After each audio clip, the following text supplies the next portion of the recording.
Matt's here. Yo, You got to tell me when guy comes in, man. I'm sitting there reading off of another page. sorry. I thought you could see.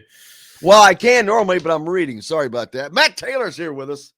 He thought he was going to fall asleep. I was just we all know what happens when Jim multitasks. All right, well, it's not good.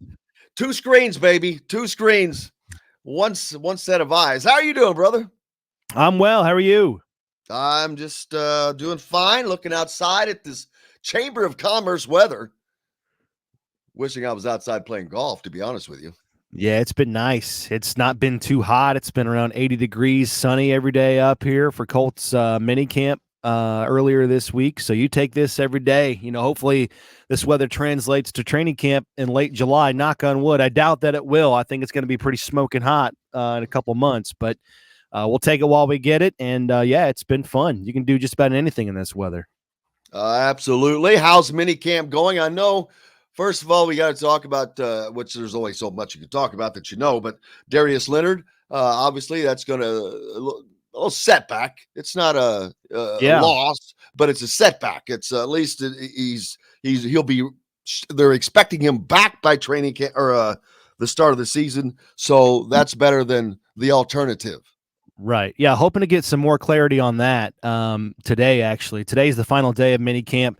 And we'll hear from Frank Reich and hopefully have some more clarity on how the procedure went on the back, maybe a more definitive timeline because it was just a little bit uncertain earlier in the week, on Tuesday when Darius had that procedure, out of state. And he's had that nagging ankle injury and then come to find out that he needs to have a back procedure as well. And again, there's been a lot of speculation on if the two are related. We don't know again for sure. It's been talked about in the media. It's been bantered about. But hopefully today we'll get some more, definitive answers on if the two are related, how it came about, how minor was it, how major was it, what's the timeline, can he come back from it? Will the back alleviate the ankle and vice versa? So, what you're just hoping is that you get the full version of Darius Leonard, that he can play up to that maniac level that he has instilled since breaking into the league in 2018. Because last year he admitted that because of that ankle injury, he couldn't be, athletically hit the full version of himself, and he had to play a little bit more instinctually, which I think should give us a little bit. Should make us step back a little bit and appreciate what he accomplished last year, production-wise and statistically even more, because he still was a part of 15 takeaway plays, led the NFL in forced fumbles, punching at the ball. He's, creating, game-changing plays for the defense. He's the heart and soul of that unit, and he was playing really on what good wheel, if you will. So what you want is the full version of Darius Leonard, and combine that football instinct that grew last year, plus a full version of himself with, health and mobility. Then I think you have the total package at linebacker for the Colts. Yeah, and just reading, his tweet in his own words, he's talking about, you can just read his relief in the word. I mean, relief is jumping off of the page as I look at his tweet from yesterday. Surgery went well, feeling amazing, and ready to get back going. If you know me, I always come back way better than I was. Let's go, man. Ankle feels amazing and can't wait to get back moving. Thanks for the texts and calls. So, he's feeling rejuvenated, it seems already. Of course, we know he's not jumping around right now. He's recovering, right. But that's just good news to see and hear.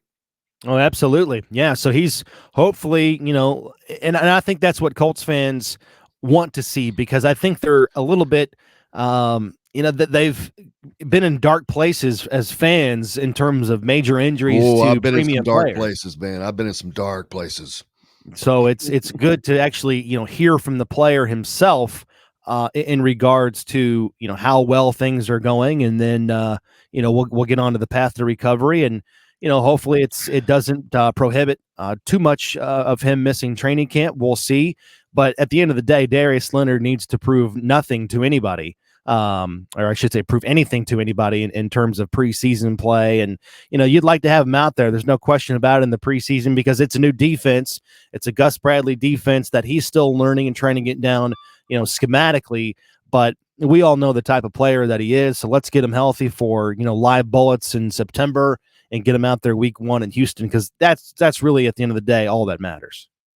Absolutely. But other than that, things, a lot of new faces in camp, a lot of new get to know you. Hey, how you doing? Probably some reacquaintances, maybe.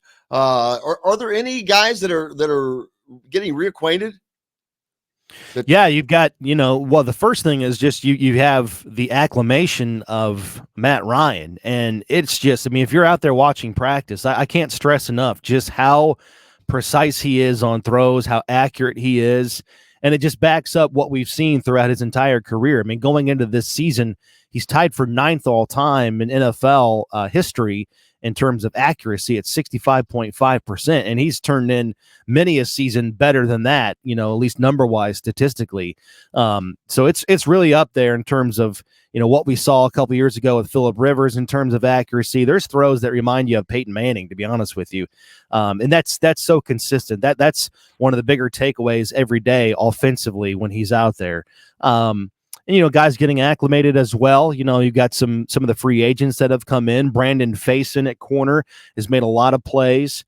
Everybody acclimating to this new defense. I mentioned Darius Leonard not being out there. EJ Speed is getting a ton of run at linebacker for the Colts. And, he's a guy that, we oftentimes forget about in terms of depth. But, man, he's a playmaker. He played that week, whatever it was, week 16 game on Christmas night in Arizona. That was the game Darius Leonard missed last year, ironically, because of COVID, not because of his ankle.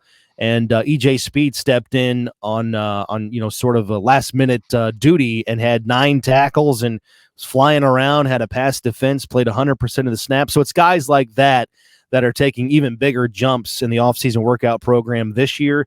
And it's fun to watch. Wide receiver, that battle continues to see who's going to make the roster in the back end. That wide receiver 4, wide receiver 5 position. Battle between Desmond Patman or Kiki QT or a guy like DeMichael Harris. Mike Strawn is in that mix as well, but unfortunately for him, he has not practiced earlier this week on either Monday or Tuesday. Not sure if he's dealing with a minor injury or not. We'll hopefully get some more clarity on that. But, camp battles are taking shape, and I think the mindset of this team right now is that the season is already here. This is the season. We're not going to wait to ramp it up and, get emotionally ready or mindset ready for the season once we report to camp. I think considering after what happened last year, missing the playoffs and knowing that the season starts off so hot with division games, 5 of your first 7 games are against AFC South teams, and you're going to need that sense of urgency. That sense of urgency has already begun now, well in advance of guys reporting for camp in late July. Yeah, and we've got the USFL going on right now, which kind of not much a segue, but I've caught a little bit of it. Have you seen any of the games?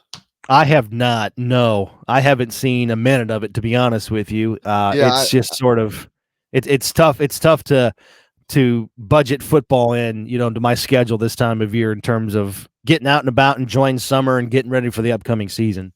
Yeah, it's they're certainly not drawing a crowd. The most recent game I saw, there was no one in the stands, and so I don't know how they're going to survive. And I don't know, football is in the warm weather months. It just, for me, like you just said, man, I'm trying to get the hell away from the TV. Right. If I can do anything, it's get away from the TV. Now, there are times where I'm loving. I'm like, oh man, I need. This is not that time. Which I know that they can't do it any other time because they would be competing with a league that they could not compete with. But I always wonder. It dawned on me yesterday. I started thinking the only way I could see them surviving would be and I don't know because I don't know enough about how it is set up, but you know how the Premier and Champions League is in soccer, how you get relegated down and promoted up. Vaguely, yes.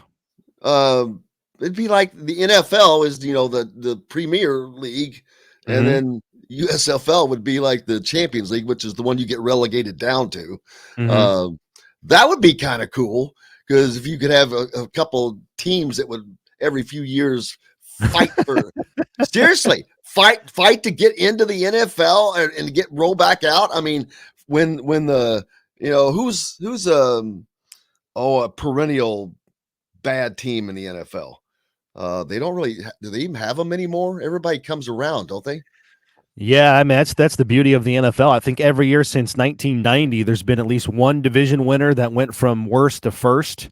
From the year before, and I think that's why the NFL is so popular, is because they pride themselves on parity. They pride themselves on parity. No league comes close. No league comes close. No league comes close to the NFL and what they do. It was, the game that jumps out to mind in this conversation is, I don't know whatever week it was last year, week 10. It was right in the middle of the season, but it's just your average Sunday regional broadcast game. It's Buffalo Bills at Jacksonville Jaguars, and if you're in one of those survivor pools, that's probably the week you're picking Buffalo. And lo and behold, what do? They go out and lose 6-0. First win of the season for Jacksonville. They play their best game of the year defensively, and they shut out Josh Allen and the Buffalo Bills, who are just loaded with talent on offense. They don't score a single point. And that's why it's sometimes people get sick and tired of hearing it, but it's so true. I mean, it's any given Sunday. Any given Sunday. Anything can happen, but it's so true. If you don't bring it, and if you just show up and think you're going to win, that team on the other side, despite their record, has premium players in the NFL that are still getting paid, elite level money, that are the best in the world at what they do, and they can bite you. And that's exactly what happened. And you see it, that's just one of many examples that you see every year. That's one thing I tell people all the time. It is professional sports. Don't forget that. But the NFL does. No one comes close as far as in no other league. Baseball will not. They've got small market problems. Cincinnati's the world's just can't these central division teams. And it's no fun. It's no fun. The NFL, like you just said, how much money did most people probably lose betting on Buffalo that day, because nobody in their right freaking mind would have bet on Jacksonville. They sucked as bad as any NFL team I've seen since the Tampa Bay, those old Buccaneers, 70s and 80s. Yeah, they were horrible. And then boom, they knock off one of the best teams in the league. What are you, nuts?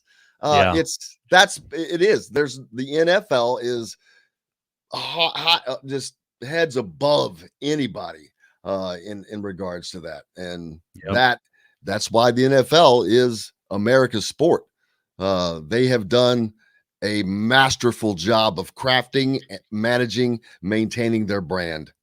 Yeah, and it's off the field as well. They capitalize on the parity on the field, but then they market it off the field, especially in the offseason, to the point where there really is no offseason in terms of news and business moves. I mean, I've talked about this on the show before. I mean, I just hate it for the NCAA tournament because it happens in mid to late March, which coincides with NFL free agency. And so if you turn on SportsCenter, oftentimes they're going to lead with NFL free agency moves. We're not even playing games in the league, and that's overshadowing, buzzer beaters and upsets during the NCAA tournament. But that's how important it is to the consciousness in the sports calendar of a lot of fans. So, and that's because you've got two teams in New York. The team is now two teams in Los Angeles, the team in Chicago, and you start adding those populations up, baby, of just and then the Texas teams. Add those populations up. It doesn't take long. That right there is millions and millions of people just off those few cities I just mentioned. So indeed, absolutely. What's up next for you, my friend?